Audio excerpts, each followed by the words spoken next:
In the grand halls of the Veritin estate, Alexander Veritin, the richest man in the region, stood before a floor-to-ceiling mirror dressed in a silk robe. To the outside world, he had everything: a global chain of resorts, a vintage car collection, and an island named after him. Yet, in his heart, there was a hollow silence. No woman ever looked at him without seeing dollar signs. No laughter came without expectation. At a dinner party, his guests laughed at jokes he didn't find funny and praised food he knew was bland. The women were elegant, the men power-hungry. As champagne flowed, Alexander slipped away to the balcony and watched a couple in servant attire share a quiet moment by the garden wall, a stolen kiss, a smile of sincerity. That night, Alexander made a decision. If he was ever to find true love, it would not be in a tailored suit or behind a $1,000,000 smile. He would strip himself of everything and become someone else. Someone ordinary. In his private study, Alexander called his trusted butler, Edmund. "I need your help," he said. "I want to disappear for a while." Edmund raised an eyebrow. "Disappear, sir?"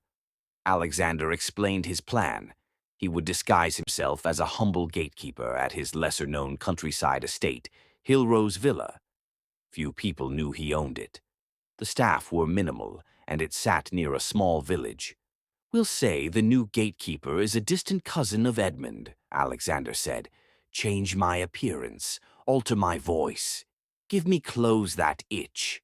Edmund was hesitant. "And if someone discovers you?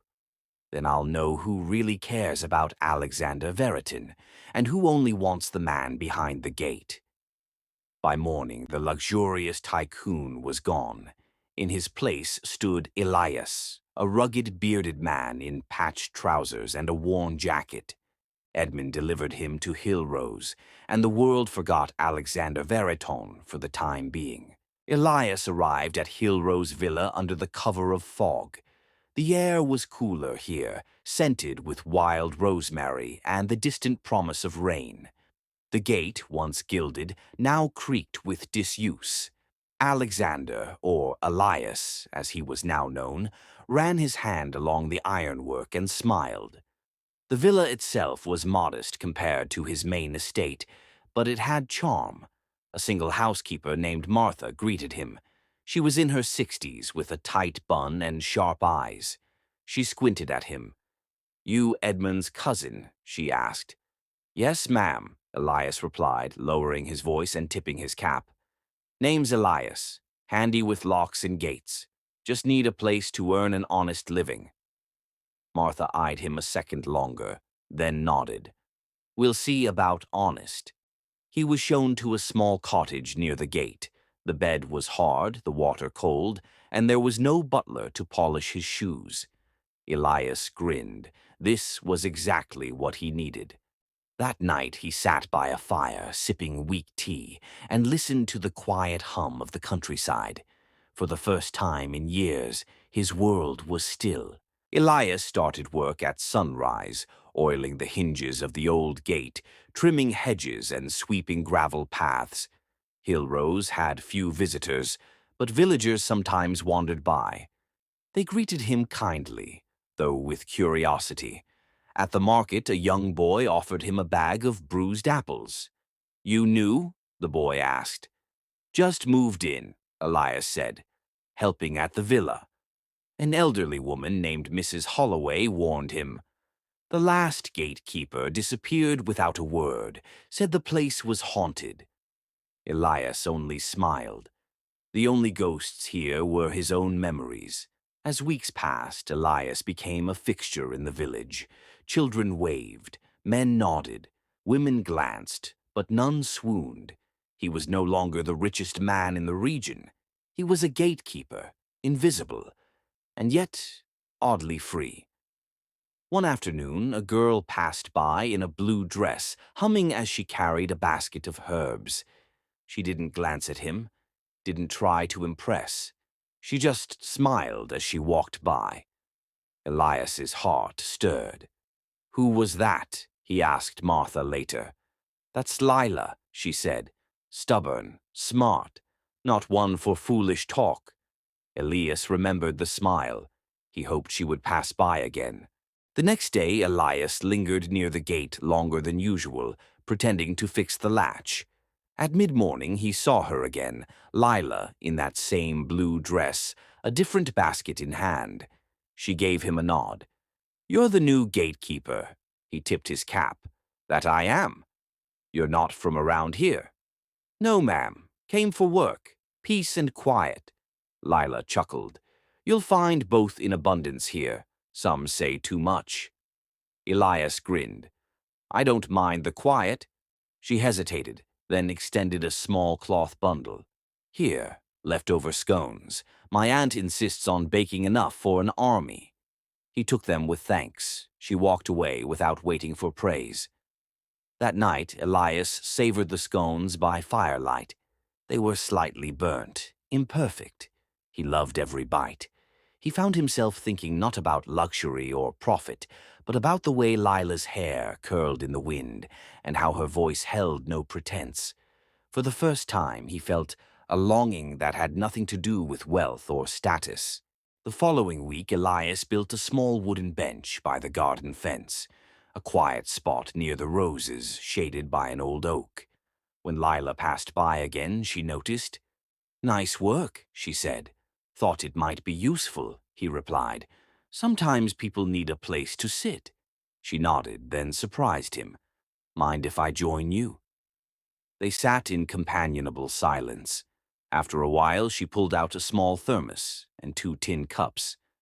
"Chamomile. Made it myself." Elias accepted it gratefully. The tea was strong and fragrant. "You always carry tea?" he asked. "I always prepare for kindness," she said simply. They talked for nearly an hour, about flowers, the stubbornness of goats, her late parents, his supposed life working for Edmund. Word spread slowly in the village. The new gatekeeper was different. He read books in the evenings. He whistled classical tunes. He had a peculiar way of speaking, gentle, thoughtful, too proper for a man who swept paths. Mrs. Holloway mentioned it to the baker. The blacksmith said he once saw Elias staring at a gold pocket watch, far too fine for a laborer. Rumors began to form. Was he a runaway noble? A disgraced soldier? Elias noticed the change in tone. The villagers greeted him kindly still, but with a touch more curiosity. Martha confronted him over stew. "You're not a criminal, are you?" "No," he said with a chuckle. "Just a man trying to find something real." She stared at him long, then muttered, "We all are, I suppose." The whispers didn't reach Lila, or if they did, she paid them no mind. She continued to bring tea, sit on the bench, and talk about everything under the sun. Elias found himself smiling more, sleeping deeper, and feeling, for the first time, like he might belong. It rained for 3 straight days. Elias worked soaked to the bone, clearing fallen branches and draining puddles. His hands were blistered, and his boots squished with water. Yet, he didn't complain. On the 3rd afternoon, he heard footsteps on the gravel path. Lila appeared under a large umbrella, coat dripping. She held out a wrapped bundle. "Hot soup," she said. "You looked half dead yesterday." He accepted it gratefully and invited her into the small gatekeeper's cottage. It was humble but dry and warm. They sat near the fire as Elias slurped the broth. "This is the best thing I've tasted in months," he said sincerely. She shrugged. "Old recipe. My mother's." They talked, this time more deeply, about what they feared, about loneliness, about how sometimes the smallest kindness could change a person's whole day. As the rain thundered on the roof, Elias watched her laugh and thought, "I'm falling for her." He hadn't meant to. He hadn't planned on it. But there it was, inevitable and unstoppable, like the rain outside. A village festival was approaching, music, food, and a simple dance in the town square. Martha teased Elias at breakfast. "Lila's going, you know." Don't suppose you'll ask her to dance? He tried to play it cool. She might already have a partner, Martha snorted. She's had offers, turned everyone down. Later that day, Elias found Lila near the rose bushes. He cleared his throat. You going to the festival? I always do, she said. Why? He hesitated, then took the plunge. Would you, maybe, save me a dance? Lila tilted her head, amused. Do you dance? Terribly, but I'm very enthusiastic. She laughed, brushing a leaf from his shoulder. Then I suppose you've earned a spot. Elias spent that evening alone, practicing steps in his cottage. Not for pride, not to impress, but because it mattered.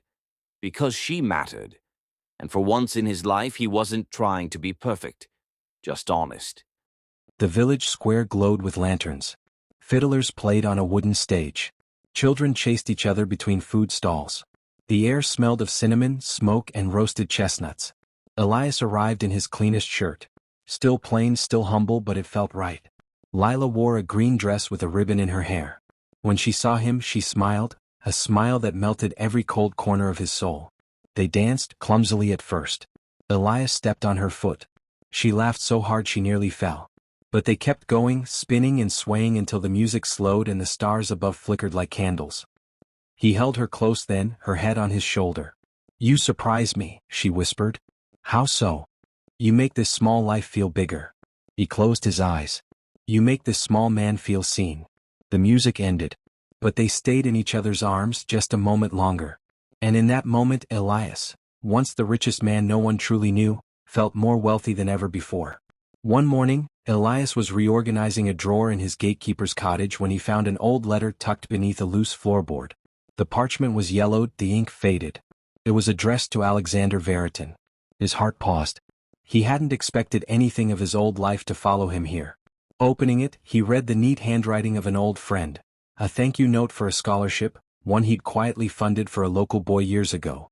At the bottom, a line read, *, you're richer for what you give, not what you keep. *. The words echoed through him. He folded the letter and placed it in his coat pocket, then stepped outside. That day he helped the village carpenter repair a fence. Later, he fixed Mrs. Holloway's gate without being asked. People started noticing. Not the wealth behind his hands, but the care in them. That night, Lila met him by the roses. You've changed this place, she said softly. You've made people kinder. Elias looked at her, the only person who'd never asked who he really was, and replied, It's not me changing them. Maybe it's just finally the right season.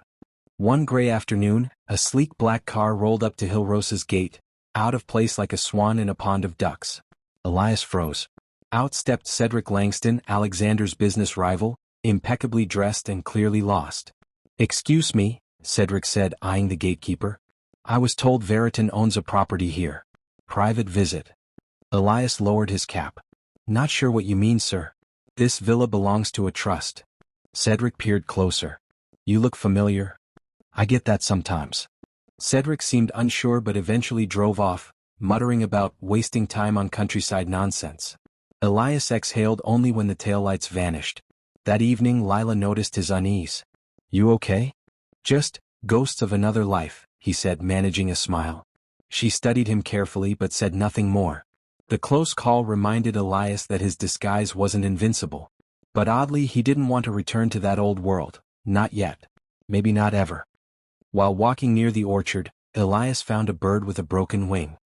He wrapped it in a scarf and brought it to the gatekeeper's cottage. When Lila visited later that day, she saw the bird resting beside the fire. You have a soft heart, she said. Maybe it's just finally out of hiding. She stayed and helped him splint the wing with small twigs and thread. As they worked, she asked, Have you ever lost someone? Yes, Elias replied without hesitation. Not to death but to mistrust. To pretending. He didn't elaborate. She didn't press. Instead, she whispered, I hope you never feel the need to pretend with me. He nodded, heart thudding. He wanted to tell her the truth. But fear gripped him, not of losing his wealth, but of losing her trust. That night, as the bird slept peacefully between them, he realized something. The only thing more fragile than a wing was a blooming heart. A month passed and the village was more alive than ever. Thanks to Elias's quiet efforts, a new garden bloomed near the old church, and the fountain now sang again with flowing water. One evening Lila asked him to join her on a walk. They followed a path lit with lanterns strung between trees, left over from the festival. "I used to walk this way alone," she said. "Never thought I'd want company." "I used to think I'd never be wanted for anything real," Elias replied. They stopped beneath a flickering lantern. The silence was soft, expectant. "Elias," she began, "who are you really?" He met her gaze. "Someone who's been more himself in this village than he ever was in a mansion." She didn't smile. She searched him, heart, soul, and silence. Then she leaned forward, slowly. He met her halfway. Their kiss was gentle, honest, and free of secrets, for now. And as the lantern swayed above them, Elias knew the time was coming. The truth would soon have to be told. The next morning, while Lila waited for Elias at the village bakery, her eyes fell upon an open magazine left behind by a tourist. It was glossy with headlines about fashion, business, and elite travel. And then she saw him. A man nearly identical to Elias, clean-shaven in a tuxedo standing beside a gleaming car. The caption read, "Alexander Veritin, the ghost billionaire returns to the spotlight?" Her breath caught. At first she convinced herself it couldn't be. But the eyes, the curve of the smile, it was him. Or at least a version of him. When Elias finally arrived, she didn't speak of it. Not yet. She watched him laugh with the baker's daughter, hand coins to a passing beggar, and thank the apprentice sweeping the street. And she wondered, if he was that man in the magazine, what was he doing here? More importantly, why hadn't he told her? That evening Lila met Elias by the garden bench. The bird's wing had healed, and it now fluttered nearby in the bushes, free. "I saw something today," she said. "Something that made me question everything." He stilled. "What did you see?" "A photo," she said quietly. "Of Alexander Veritin. A billionaire who looks like you." He sat in silence. "So," she asked gently, "are you him?" He looked at her for a long time, then nodded once. "Yes, I am." Her eyes shimmered, but she didn't look away. "Why come here?" she whispered. "To find someone who saw me, not the money. Someone who loved Elias, not Alexander." "And what if I hadn't? Would you have stayed hidden forever?" "No," he said. "I was building the courage to tell you. I just didn't know when." Lila took a breath. "You lied." "I did. But everything else, my feelings, my heart, they're true." She stood torn. "I need time, Elias, or Alexander, whoever you are." Then she walked away, leaving him more exposed than he'd ever been. 4 days Elias waited. He tended the grounds as usual, but the light in his eyes had dimmed. Lila didn't pass the gate. She didn't visit the bench or bring tea. The bird came and went, but not her. Martha, knowing the truth now, simply patted his shoulder. "Give her space. She's honest. She feels things deep." He nodded. "I just don't want her to think I was playing a game." "You weren't," Martha said. "You were living for the first time." One morning he found the gate ajar, just slightly. A signal? An invitation? He left it open all day. At sunset she came. "You never closed the gate," she said softly. "I didn't want to." They stood face to face, no masks between them now. "I hated that you lied," she said. "But I hated more how much I missed you." Elias stepped closer. "Then let me be both. Let me be the man who lied, and then spent every day proving the truth of his heart." She didn't answer with words. She took his hand. They walked to the cottage. Quiet. Still holding hands. Inside he poured her tea, the same kind she used to bring him. She smiled faintly. "You remembered." "I remember everything about you." Lila looked at him. "So what now? Do you go back to being Alexander Veritin? To jets and parties?" "I don't want to," he said. "But I can't disappear forever either. People rely on me. But I want to build something new, with you if you'll have me." She sipped the tea. "You know, people will talk. About how I caught a rich man. Let them. I'll tell them I was the one caught. By kindness and scones and chamomile tea." She laughed softly. Then her face turned serious. "I need to know you won't hide again. No masks. No tests. Then let's be honest always. Even when it's hard." She nodded. "Then we'll figure it out. Together." That night, as the stars glittered above Hillrose Villa, the gate remained open. Not just to the world, but to love, truth, and whatever lay ahead. The next week, Elias received a letter marked with his true name. Alexander Veritin delivered by private courier. It was crisp, formal and cold. His board of directors demanded his return. Investors were nervous. Rumors of his disappearance had spooked the markets. Lila watched him read the letter. "You have to go, don't you?" "I don't want to," he said. "But I can't ignore it. I left things behind too carelessly." She nodded, her face unreadable. "So go. But come back, not as Alexander, not as Elias. Just you." He touched her cheek. "Will you wait for me?" "I'm not waiting," she said. "I'm living. But I'll be here when you return. If you return as yourself." It was the hardest goodbye either of them had known, because it was the first one that meant something. He left that night, under the stars, through the same gate he once repaired with trembling hands. Now it creaked behind him, and stayed shut. Back in the city, Alexander Veritin stood in a penthouse he once ruled like a king. But now the marble floors felt cold. The silence here had no birdsong, no firewood crackling, no laughter on garden benches. He attended meetings, settled disputes, made promises. But none of it felt like him anymore. One night he stood before his mirror. A custom-tailored suit, shiny cufflinks, polished shoes. He looked perfect, and yet wrong. He opened his closet, found a soft linen shirt, one he'd worn at the villa. He slipped it on, rolled up the sleeves and stood before the mirror again. That looked more like him. Like the man Lila kissed under lantern light. He called Martha that night. "Tell her I'm coming back. For good." Martha chuckled. "Took you long enough." The car stopped at the same bend in the road. The gate came into view, still standing, still strong. The roses bloomed beside it. Elias, no Alexander, stepped out in the linen shirt and old boots. He carried no guards, no entourage. Just himself. Martha greeted him with a wink. "You'll want to check the bench." He walked to the old oak tree. Lila was there. "You look different," she said. "I feel different." They sat in silence, watching the wind move the leaves. "You came back," she finally said. "I said I would. But this time I'm not here as a disguise. I'm here to build a life. With me. If you'll have me." She looked him over, top to bottom. Then reached out, gently smoothing his collar. "Then we start with tea. And tomorrow we repaint the gate. Together." He grinned. "Perfect." A week later, the village woke to find something new. The gate to Hillrose Villa had a fresh coat of paint. But more than that, it now bore a carved wooden plaque. "Veritin and Lila, keepers of this place." Children asked what it meant. Elders smiled knowingly. Elias, still called that by the locals, worked in the garden. Lila, now fully at home beside him, painted flower pots and organized herb jars.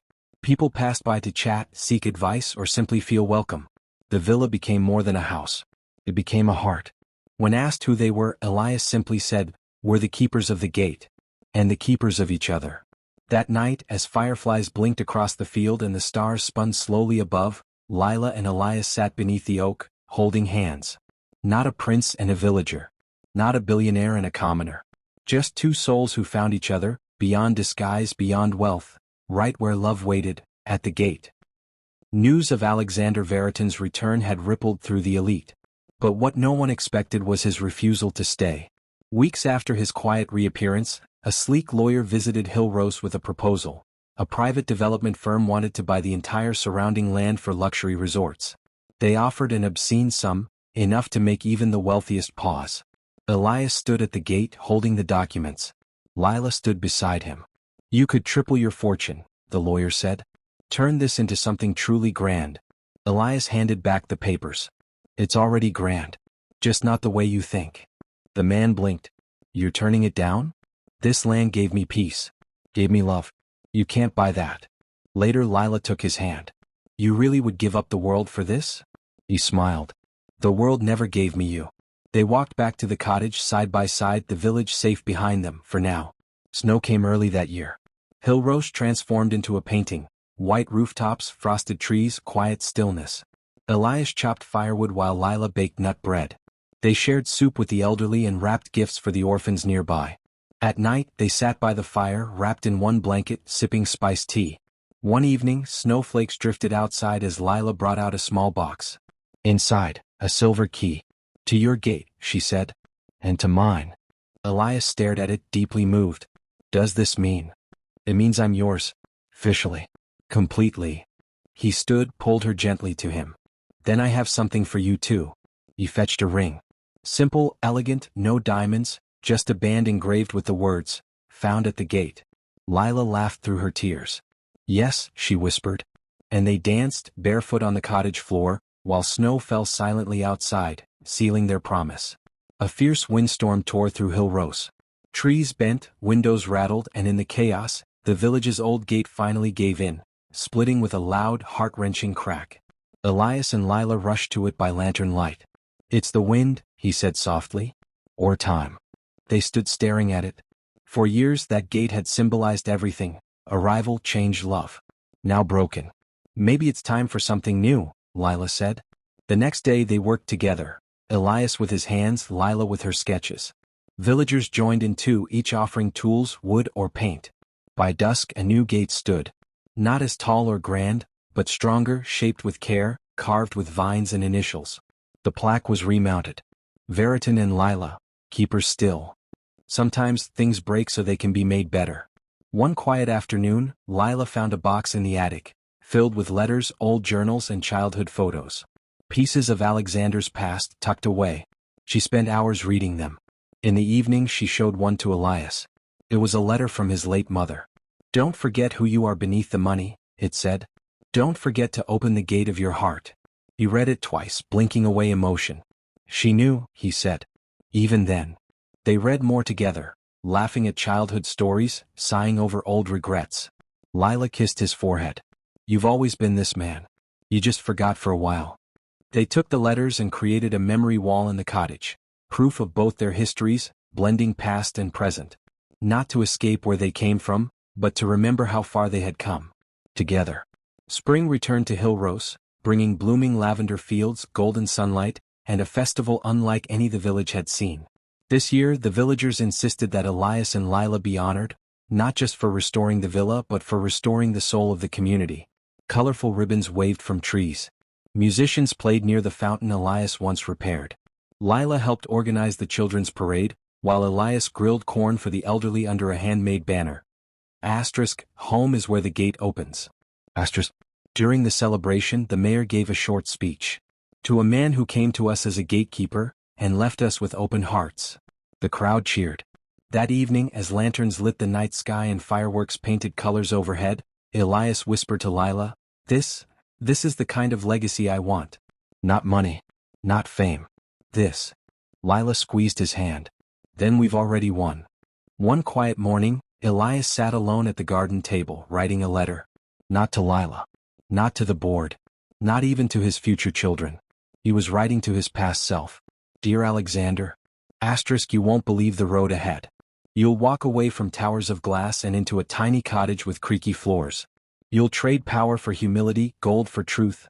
And you'll find her, the one who makes you laugh, who knows your soul by its weight, not its wallet. You'll stand at a gate pretending to be a servant, and become the master of your own heart. Don't be afraid to lose the world. It's the only way you'll find love. He folded the letter and placed it in the drawer where he'd once found that first message. Someday someone else would find it, someone lost like he was. And maybe they'd find their way too. A year later, a sleek black car returned to Hillrose. This time it was not a rival, but a young billionaire new to fortune and already weary of it. He asked for Alexander Veritin. Elias met him at the gate in worn boots and a sun hat, wiping soil from his hands. "You don't look like a billionaire," the man said, confused. "That's because I'm not," Elias replied. "Not really. Not anymore." The man explained that he wanted to leave it all behind, that he felt invisible inside his own empire. Elias handed him tea. "Walk the gardens. Breathe the silence. If you still want to disappear, I'll show you how." The man nodded, eyes wide. Lila joined them later, smiling knowingly. History, it seemed, was repeating. But this time Elias would be the guide. He had become what he never expected, a keeper of hearts lost in gold. Years passed. The gate remained sturdy. Children played by the orchard. The village grew, not in wealth but in joy. Elias and Lila aged gracefully, their love deepening like old wine. Every visitor who entered the village passed through that gate. Many asked who built it, who kept it so well. Villagers would smile and say, "That was Elias. He wasn't born here, but this place became his soul." One spring evening, Elias sat under the oak tree with Lila, gray in their hair and peace in their eyes. "Do you ever regret it?" she asked. "Only that I didn't come sooner," he said. They sat watching the sun dip below the fields. As the wind moved gently through the trees, the old gate creaked softly, open as always. A symbol now, not of wealth, not of deception, but of love chosen freely, and a life no longer hidden behind gold.